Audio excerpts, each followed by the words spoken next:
very much, Z. Andre is a guy that's taken quite a hard tackle from Owen Farrell in the past. Have you maybe smiled a bit to yourself this past few days? Yeah, we don't prefer to comment on that. Yeah, we just want to focus on our own game. Ross? How's it, guys? Andre, last season you were very much on the fringes. I think you had a start against Wales and Bloem and a couple of cameos off the bench. This season now, this is your third start in 6 games. Are you enjoying being a lot more involved and sort of getting some momentum in the setup? And then playing with a young guy like Kanan outside you, obviously he's inexperienced in the position in international senior rugby. So do you have a few tips for him and, how to link up with him well this weekend? Obviously very excited to be getting more opportunity this year to play.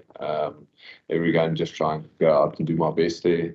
Yeah, playing with Kanan this weekend is a very exciting player. Obviously, everyone's seen that he can finish any try when he gets ball in hand. But yeah, just go out and do what he does every game. Just be composed and stick to what he knows and play according to the plan. And yeah, I'm sure we'll link up well. Thanks very much, Z. Andre, just obviously you guys are all in a positive way competing for your place in the starting lineup, also for the World Cup. How big a game could this be for you? Especially against the All Blacks in terms of making your mark.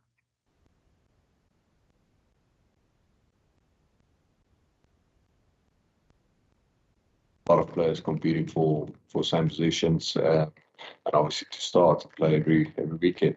I think it makes us all better players. No one's complacent, and everyone obviously likes the challenge. So every game is important for any player. I mean, whenever you play, you put on the Springbok jersey. It's not just about you. So you play for the team, and you just do your best for the team. Okay, I spoke to Rio yesterday. His eyes looking a lot worse than yours, by the way. So, maybe once both of you. Out of all the top teams, the Boks are most diverse in terms of where the players are based and the country that they play for in the clubs, if you know what I mean. Do you think that's a strength? Does it kind of give you guys a competitive advantage that no matter what you're presented with, there's someone who's probably seen something similar? Does that make sense? If you know what I mean? Yeah, I know what you mean. Yeah, I think we spoke about it over 20, 25 different clubs. So everyone played everywhere. Everyone knows conditions everywhere. So I think it helps a bit. You get insight from different players and different players' perspectives.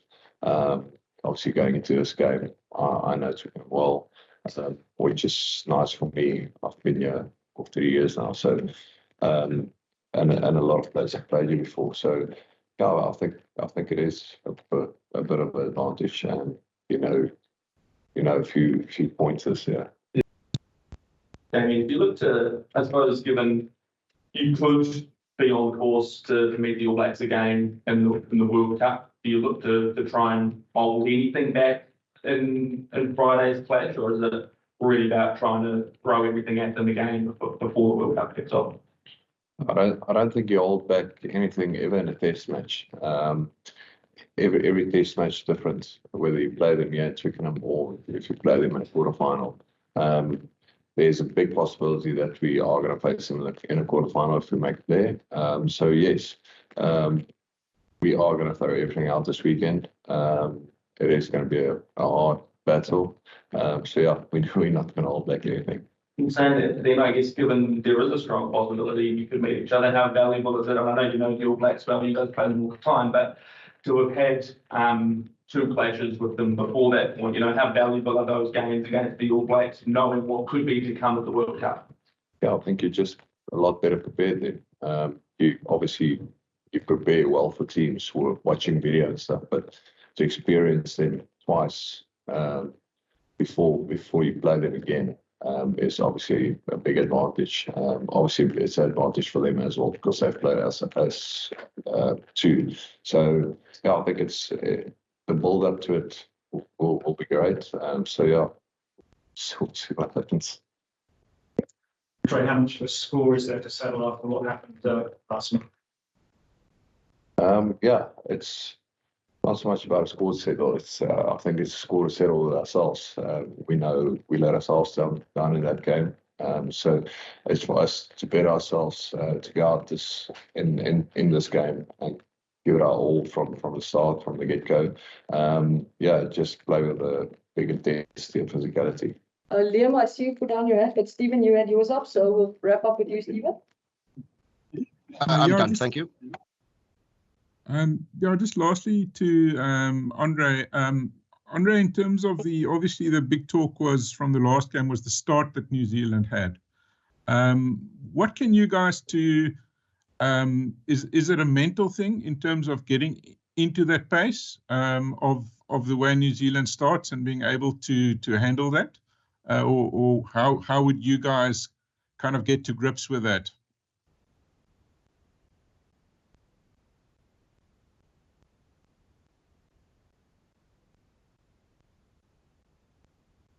That were saying they look for fast start and stuff. The only thing we can do, it is a mental thing. The only thing we can do is start with big intensity and physicality.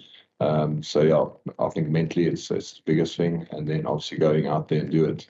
You can't always ask for a good start because you never know what happens in the game, but you can always start with intensity and physicality. So yeah, that's the biggest thing for us.